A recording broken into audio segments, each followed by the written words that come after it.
Hello everyone, this is Subodh. आज हम लोग वॉइस के बारे में सीखेंगे। उससे पहले कुछ मोरल एजुकेशन जो मैं फॉलो करना चाहता हूँ वो आपसे शेयर करना चाहूँगा कि law of giving is law of receiving. इसका उदाहरण मतलब ले प्रकृति में कि बिना कुछ दिए, बिना कुछ त्याग किए हम कुछ ग्रहण नहीं कर सकते। इसका उदाहरण ले प्रकृति से ही अपने, तो हवा जो फ्री में है, सांस लेना है हमको ले सकते हैं, जितना मर्जी ले सकते हैं। पर मैं बोलूँ कि चलो आप लोग सांस लीजिए और सिर्फ लेते जाइए, फ्री का कोई कॉस्ट नहीं लगता है। कितना देर तक वो ले जा रहे हैं, फिर कुछ देर बाद छोड़ना ही पड़ेगा। और जब तक हम छोड़ेंगे नहीं तब तक से हम उसको ले नहीं सकते हैं। वही हमारे जीवन में होना चाहिए। हमें त्याग की भावना रखना चाहिए। अगर हम किसी के प्रति देने का भावना नहीं रखते, देना नहीं चाहते, तो हमें लेने का कोई अधिकार नहीं है। इसी मोरल एजुकेशन, नैतिक शिक्षा के साथ आज की क्लास को स्टार्ट करते हैं। वॉइस, तो वॉइस का मैंने डेफिनेशन लिख रखा है कि the voice of the verb tells whether the subject of the sentence perform और रिसीव्स द एक्शन। एक्चुअल में वॉइस होता क्या है बोलते, इस वॉइस के बगैर हम लोग 60% इंग्लिश में बोल नहीं सकते, पढ़ नहीं सकते या कोई एग्ज़ाम क्रैक नहीं कर सकते। इसका जैसे कि मान लीजिए आखिर आज के वीडियो में हम सिर्फ ये बताएंगे एक्टिव वॉइस और पैसिव वॉइस होता क्या है, और क्यों आखिर जब एक्टिव वॉइस है, टेंस के वर्ब की कमाल है, तो पैसिव वॉइस में भी आखिर उसको क्यों पढ़ना पड़ता है, क्या कारण होता है। इसका रीज़न है, मान लीजिए एक वाक्य दे रहा हूँ मैं, सोचिए, समझिएगा कि मैं पढ़ाता हूँ, मैं पढ़ाता हूँ, तो इसको हम लोग बना सकते हैं आई टीच। अगर इसी को मैंने बोल दिया कि मुझे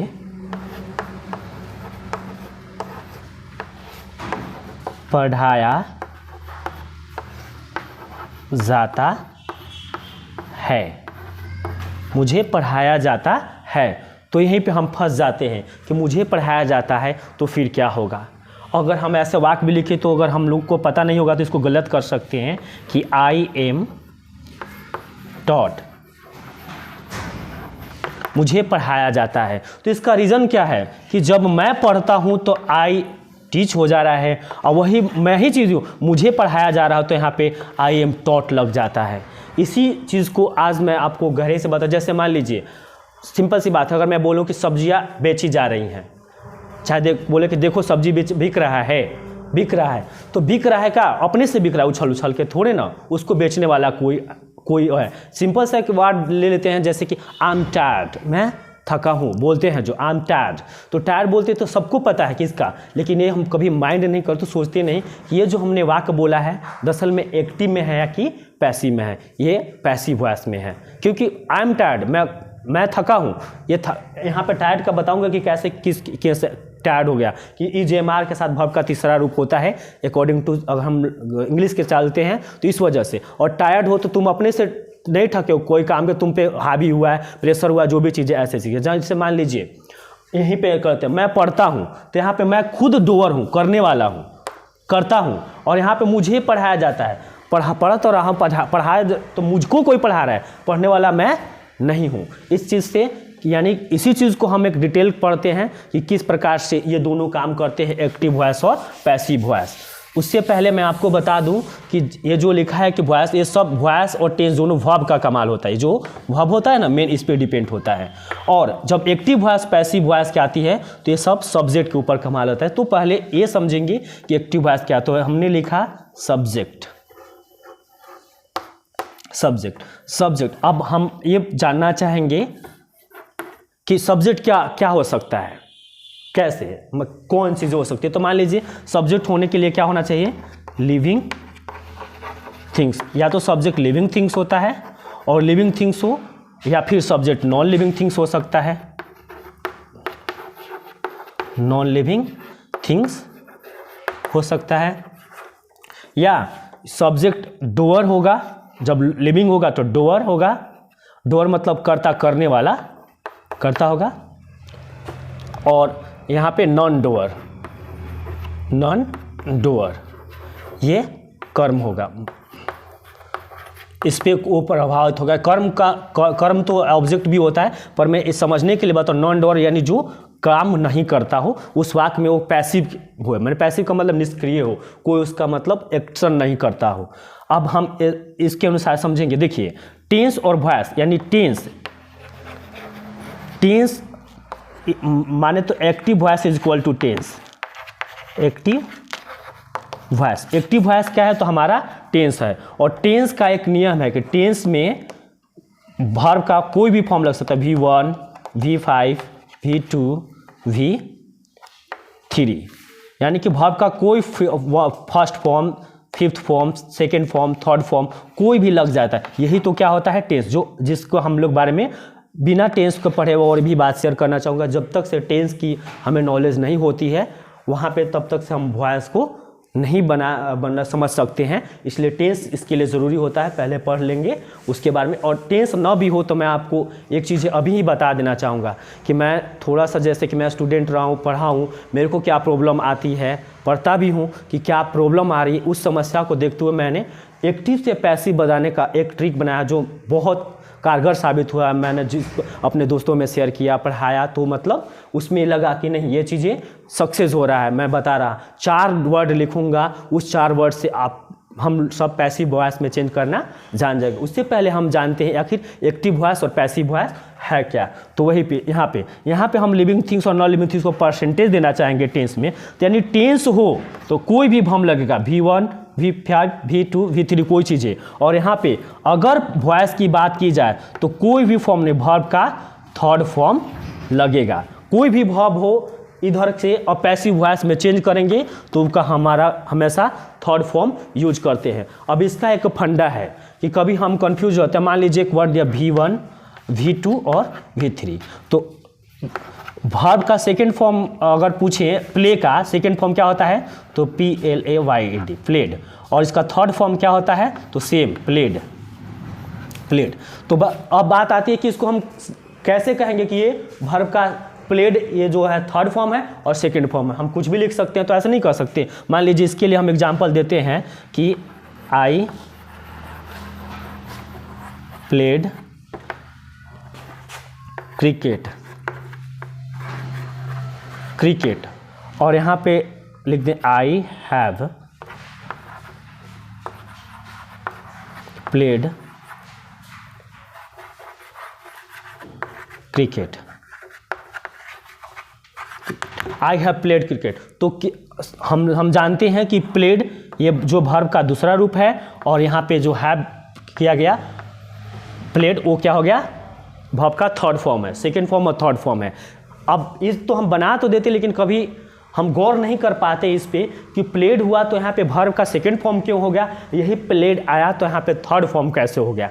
तो इसका रीज़न है, ये वर्ब का जो थर्ड फॉर्म हमने बनाया है, ये थर्ड फॉर्म का एक रूल है कि कभी भी बिना हेल्पिंग वर्ब के नहीं यूज किया जा सकता। किसी भी वाक्य में आएगा अपने लिए हेल्पिंग वर्ब जरूर रखता है। तो हैव यहाँ पे हेल्पिंग वर्ब का काम कर रहे हैं, तो मेन वर्ब भी होता है, आप लोगों ने पढ़ा भी होगा। तो यहाँ पे ये हेल्पिंग वर्ब का काम कर रहा है, यानी कि यदि हम थर्ड फॉर्म यूज करेंगे तो इससे पहले हमारा हेल्पिंग वर्ब, इसको एक्सोली वर्ब भी बोलते हैं, वो दोनों होगा ही, बिना उसके हुए ये कोई फॉर्म नहीं होता है। तो अभी हमने जाना कि प्लेड और प्लेड जब सेम वर्ब सेकेंड फॉर्म और थर्ड फॉर्म हो, तो थर्ड फॉर्म की यही पहचान है कि वह जब भी आएगा अपने साथ हेल्पिंग वर्ब लाएगा।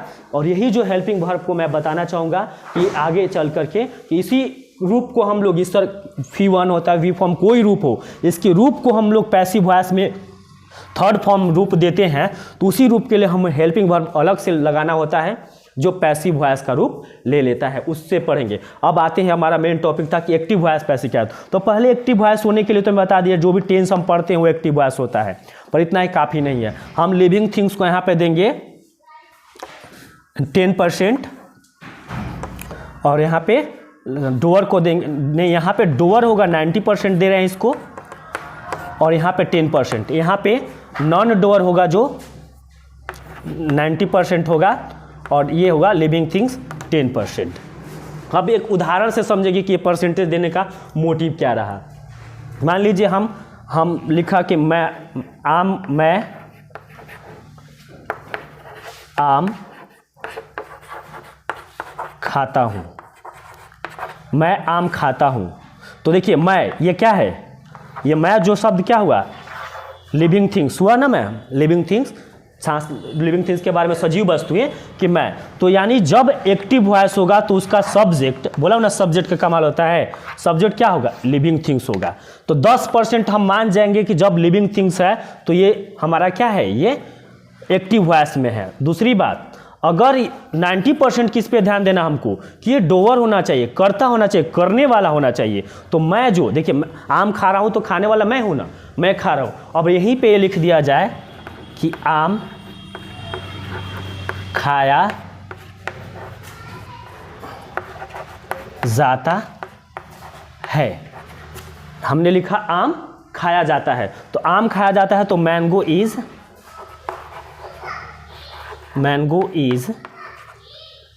ईटिन। देखिए भाव का इधर कोई भी आम का माने कि इसका बनाता तो क्या बता, आई ईट a mango, I eat a mango है ना, तो मैंगो इज ईटन भाव का थर्ड फॉर्म, और इधर क्या यूज किया हमने, भाव का फर्स्ट फॉर्म हो, कोई भी फॉर्म हो अगर जाता है तो। अब यहाँ पे एक चीज़ शेयर करना चाहेंगे कि जब हम लोग पढ़ते थे तो हम लोग को पता था कि जब पैसिव वॉइस बनाते हैं तो बाई लगता है, तो बाई ढूंढने लगते थे, अगर बाई नहीं लिया तो कंफ्यूज हो जाएंगे कि यार तो बाई तो लगा नहीं है, तो बताइए मैंने इसमें बाई लगाया है मैंगो इज ईटन में, लेकिन ये क्या होगा, अब बोला हूँ कि एक्टिव वॉइस पैसिव वॉइस कैसे चलते, देखिए मैंगो ये क्या है, नॉन लिविंग थिंग्स है, यानी नॉन लिविंग थिंग्स है तो हमें 10% मान लेना है कि वो क्या है, वो पैसिव वॉइस में है, ये पैसिव वॉइस होता है ना, पैसिव वॉइस होता है। और यहाँ पे और दूसरी बात 90% किस पे ध्यान देना है हमको कि ये नॉन डोअर होना चाहिए, काम न करने वाला होना चाहिए, ये काम नहीं करना चाहिए, मैं निष्क्रिय होना चाहिए, पैसिव होना चाहिए। आम खाया जाता है, आम को खाया जाता है, किसी और के द्वारा खाया जाएगा, कोई और खाएगा, ये खुद थोड़े खा रहा है, यहाँ पे एक्शन नहीं कर रहा है, ये आम को खाया जा रहा है, आम को खाने वाला कोई और है। इसी प्रकार इसमें देखेंगे तो मैं आम खाता हूँ तो मैं खुद हूँ, ये आम जो होता है इसको ऑब्जेक्ट, इस पे प्रभाव पड़े, इसको खाया जा रहा है। तो दोनों चीज़ें यहाँ पे फिर से समझ लेंगे कि यहाँ पे हमने मैंगो देखा। अब मैंने बोला कि ये तो समझ, आप लोग ये भी सोचेंगे यार ऐसे कैसे होता है, यहाँ पे तो इसमें तो लिविंग थिंग्स भी होते हैं, हाँ होते हैं। जैसे मान लीजिए इसको हटा देते हैं, अब मान लीजिए लिखा जाता है कि तुम्हें पढ़ाया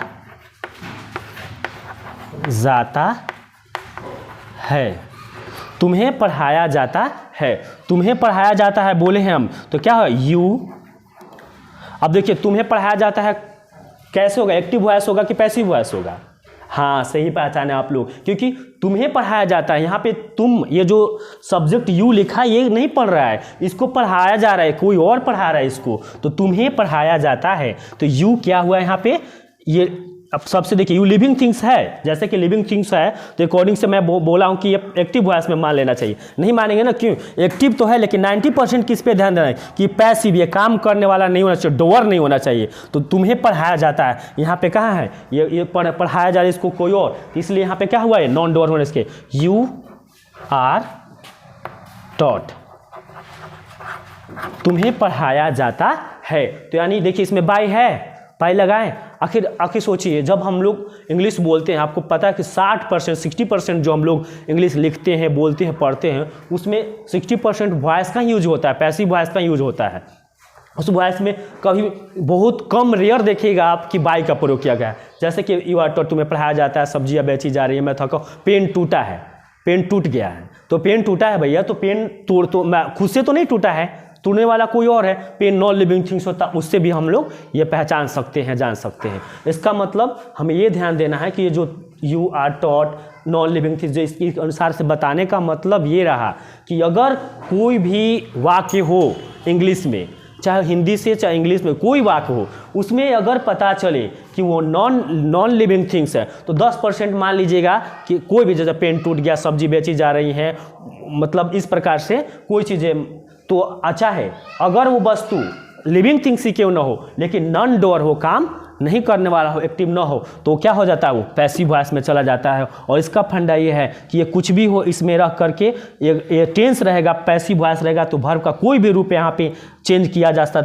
है, लेकिन ये पैसिव वॉइस में अगर रखना होगा तो कभी भी कुछ भी करिएगा लेकिन हमारा जो वॉइस का जो आएगा वो क्या आएगा, उसमें हमेशा यहाँ पे थर्ड फॉर्म ही आता है। इससे हम लोगों ने ये सीखा कि सब्जेक्ट का कमाल है वॉइस में। सब्जेक्ट लिविंग थिंग हो सकते हैं, नॉन लिविंग थिंग्स हो सकते हैं, जो किया हमने। और इस चीज़ को हम माइंड करेंगे कि हमेशा याद रखेंगे कि एक्टिव वॉइस, पैसिव वॉइस, ये जो हम बोलते हैं करते हैं, इस दोनों में ज़रूरत है। इसको बारीकी से पढ़ेंगे। अगर आपको लगता होगा इसमें मतलब कुछ सुधार करनी चाहिए और ऐसे, तो आप कमेंट में लिख भी सकते हैं, उस पर किया जाएगा, शेयर करेगा। पर मेरे को लगता है मैंने सीखा, इससे कारगर हो जाता है कि एक्टिव वॉइस और पैसिव वॉइस की पहचान करने में, सोचने में, करने में। और कुछ मतलब आज इतना बना करके मैं वो आज के लिए ओवर करना चाहूँगा क्लास। अगले बार मैं आपसे रिक्वेस्ट करूँगा कि ज़रूर मेरा वो वीडियो देखिएगा, जो इसका वॉइस का ही सेकेंड पार्ट में लाऊंगा। तो बताऊँगा कि एक्टिव से पैसिव में कैसे चेंज करते हैं। और इसका फंडा मैंने बोला, मैंने बहुत अपने से प्रयास किया है कि अच्छे तरह से कर पाऊँ, और मैंने किया भी अपने फ्रेंडों में, मतलब जिस स्टूडेंटों में मैंने उसको सफलता मिला है मेरे को, कि मैं 4 वर्ड लिखूँगा। अब 4 वर्ड हो क्या होगा अगली वीडियो में देखिएगा। उस 4 वर्ड से 60% अगर आप लोगों ने, हम लोगों ने वॉइस नहीं सीख गया तो मतलब मैं मतलब मेरे को नहीं लगता कि एकदम फिर हमारा कोशिश कारगर हुआ। पर मेरे को कॉन्फिडेंस है, ट्राई किया हूँ, वो ज़रूर काम आएगा। अगला वीडियो ज़रूर देखिएगा, जिसमें पढ़ेंगे कि एक्टिव से हम लोग पैसिव में कैसे चेंज करते हैं। और इस वीडियो में इतना है। Thank you for watching.